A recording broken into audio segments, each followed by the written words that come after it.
YouTube friends, glad to have you back. We are jumping into this week of what's for dinner with these delicious ribeyes. If you've been around here long, you know we love a good steak. We raise our own beef and always have plenty of it. We are very thankful for that. James fired up the grill tonight, and take a look at these.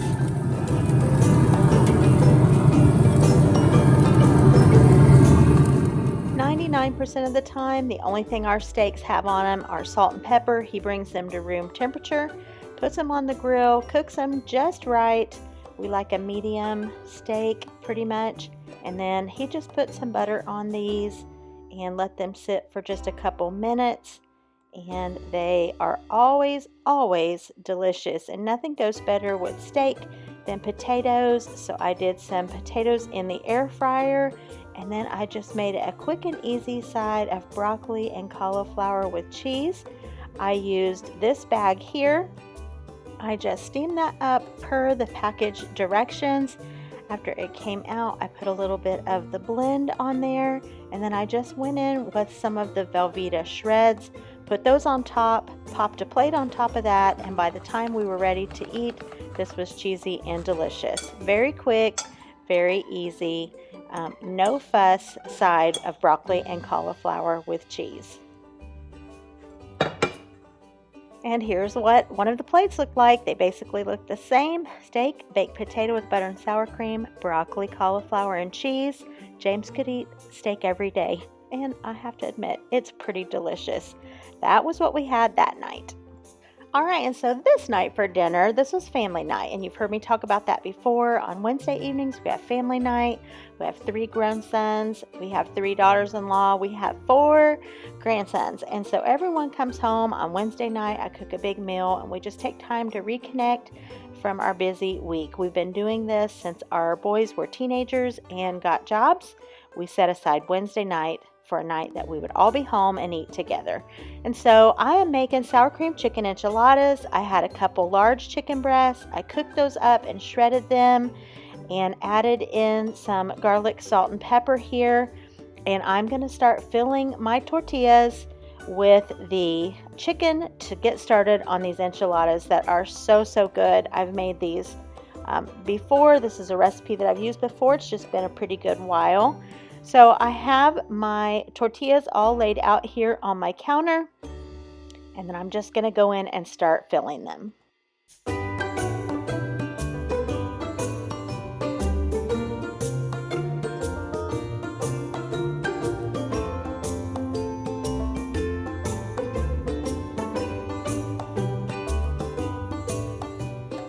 What you choose to put on the inside of your enchilada is completely up to you. Some people do nothing but chicken, but I like a little something in there. So this time around, I've done fresh tomato, fresh cilantro, and some cheese. It's the Mexican, I think the taco blend, so it's got some seasoning on there.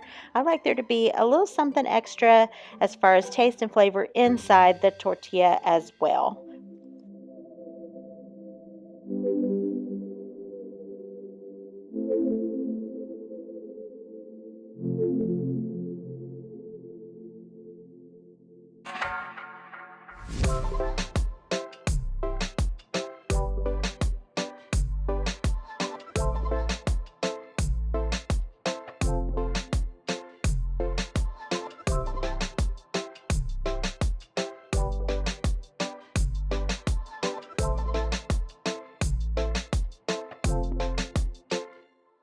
Some of these tortillas were a little bigger than others, so I had to tuck in one of the ends just to kind of get them to fit in my pan nicely.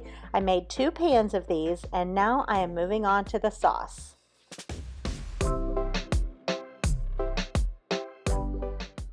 Make sure to look below in the description box, just right below the title. There should be a little arrow that drops down. That's the description box, and all of the recipes or anything that would be notes that I would want to leave for anything about this video will be there. So make sure you look for this recipe. I am making more than the recipe because I made 2 pans of these. So into my pan there, I put my butter and I let that melt. And I'm going to add in my flour here, get it stirred together. I am making a roux. That's what we start off with to make this sauce.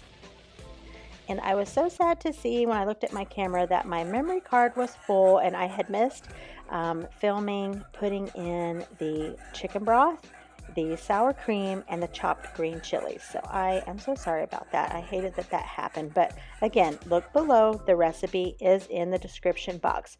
So once you've added in those 3 things and cook it together for a little bit, this is what the sauce looks like. It is so good. I always taste and adjust if needed. I put a little extra salt and a little garlic powder in this just to amp up the flavor a little bit more. Just personal preference, but I want you to listen to my entertainment in the background.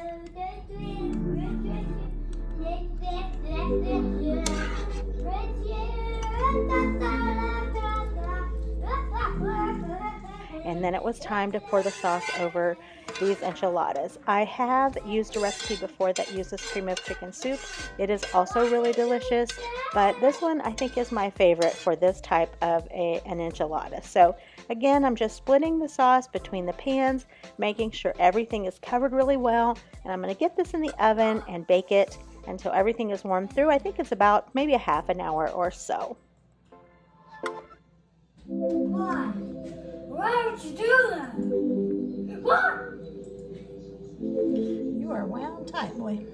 I'm wound it up like... All right, these are out of the oven, all steamy, looking so good. You can totally leave off the shredded cheese on top, but I always go back in with some, but it would be just great served like it is right here. But like I said, I like to add some cheese on the top, so I've got this nacho taco cheese that I already used on the inside, and then I think I end up adding a little bit of another kind because I didn't have quite enough in this bag. So I just want to have some cheese on the top, and then I put it back in the oven uncovered just to let that cheese melt.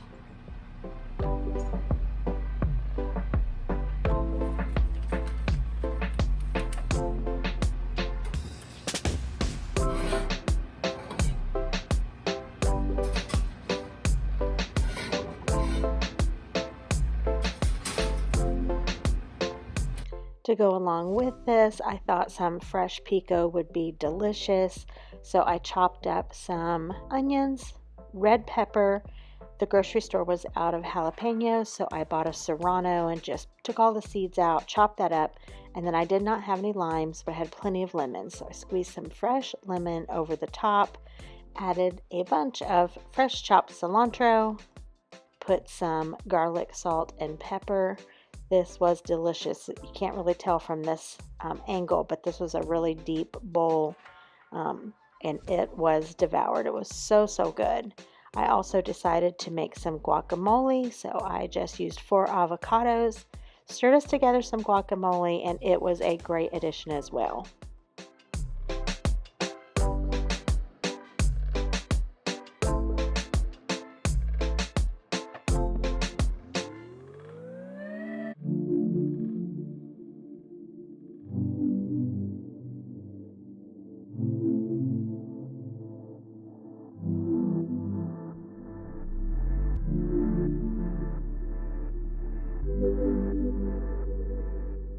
And lastly, I just heated up, per the package directions, this white queso that I got at Costco. It's so, so good, and I served this alongside with some chips. And so here it is out of the microwave. This also was a big hit. This whole meal was just so good. It hit the spot. Everyone loved it. It's all stuff that we love. And so it was just great that night. So here is a look at our big old Mexican spread. Had some shredded lettuce and some sour cream, all kinds of hot sauce. It was just a delicious meal. We thoroughly enjoyed it. I also cooked up some Knorr Mexican rice and a large can of refried beans. I put a little bit of bacon grease and some seasonings in that. Oh my goodness, so, so good. And here is a look at my plate. And that rounded out the meal for tonight.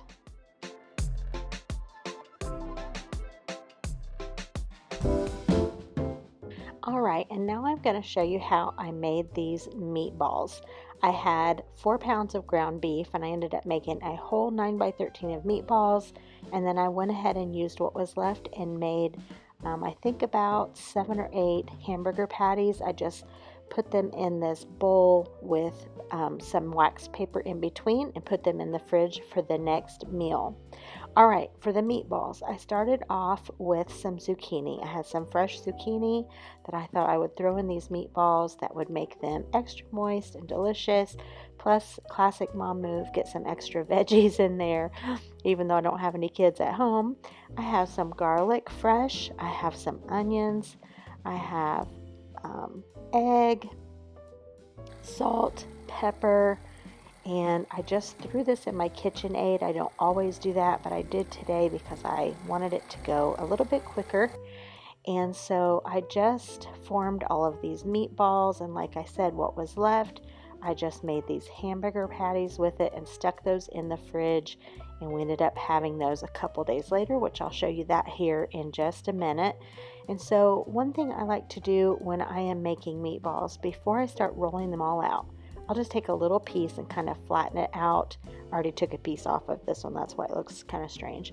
Flatten it out, make it like a little bitty tiny patty, fry it up. That way you can taste it and see if it tastes right before you spend all the time rolling out these meatballs and maybe you don't have it seasoned up quite right. So that's just a good little trick there for you.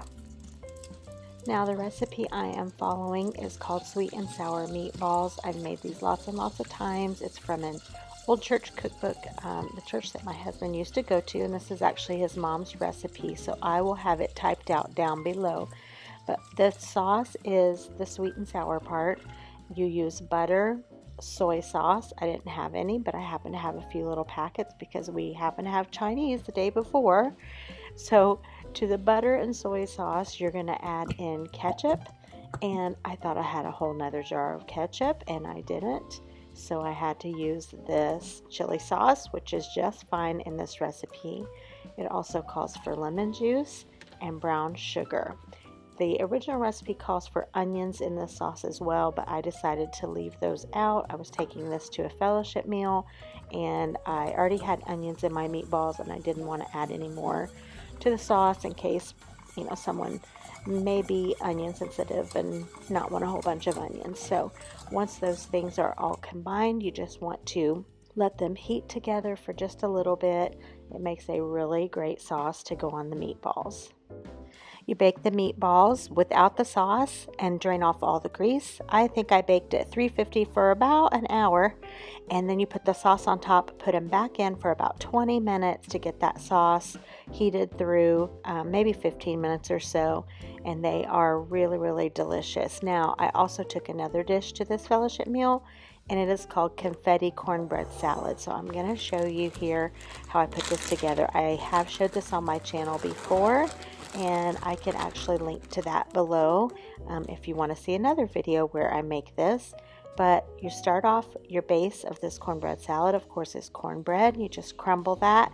That goes in the bottom of your bowl. And then on top of it, you just layer all kinds of ingredients. And this needs to sit for a little while, and then you stir it together right before you serve it. It's a really interesting concept. The first time I ever saw a recipe for cornbread salad, I thought that was kind of odd. And then I actually had it not long after that at some sort of church dinner, I think. And then my sister started making one, and this is actually her recipe that I follow.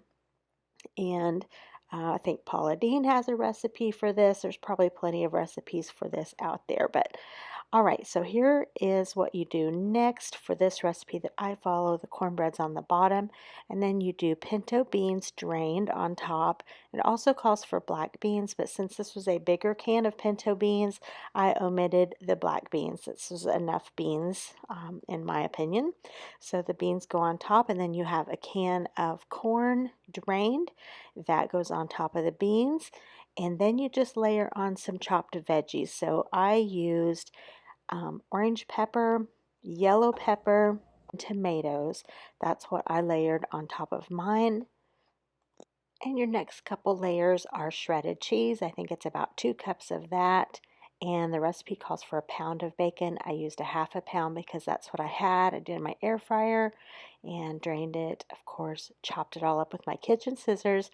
And then I made homemade ranch dressing and it calls for adding a tablespoon of sugar into the ranch dressing. So I made the ranch dressing, added the sugar on top, gave it a good shake, and that set overnight.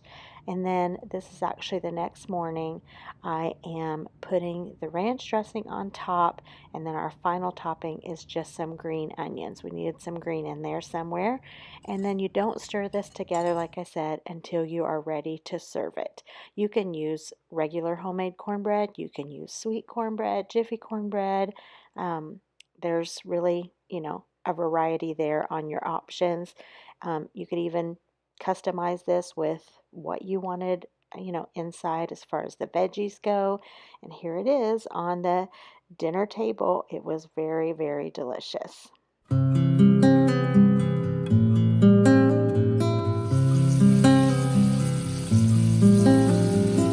Now here are those hamburger patties that I just showed you. They are frying up in the skillet, just kind of low and slow. Once that's all done, I'll drain off all the grease. I'm going to show you where I'm going with this in just a second. I've also got my potatoes on for mashed potatoes, and then I'm going to cook up these peas. I think those things go great with this meal, and I usually do this every time. All right, I am making hamburger patties in mushroom gravy. So I'm using 2 cans of cream of mushroom soup, and I go very heavy-handed with the pepper in this. It just works well. Trust me on it, it does. All right, and to that, I'm going to whisk in some milk. I usually just use 1 can of the cream of mushroom soup and 1 can of milk. But I made more hamburger patties this time. I bumped it up to 2 cans. And then instead of doing 2 full cans of milk, I did about 1.5. And so once that is mixed, all the lumps are out, I'm going to add that back into the pan that I fried the burgers in, took all the grease out, of course, wiped out the skillet. And then I'm just going to place those patties back in that mixture of the cream of mushroom soup. And then you just want to do it very low. And as this cooks, the gravy will start to get darker. The meat will continue getting more tender. They will flavor each other, and it just turns out really good. It's such a simple meal. Honestly, most often when I make it, it's just hamburger patties. I put salt, pepper, some garlic, maybe some Worcester. That's it. None of the extra ingredients. That was really because of the meatballs. But it's just super simple ingredients. You put it in your skillet, fry them up, put the gravy on top, the cream of mushroom soup gravy. Oh my goodness, it's just a very great meal. It's comfort food. I grew up on this meal. It's one of my kids' favorites. My husband loves it as well. It's a really, really easy and good one.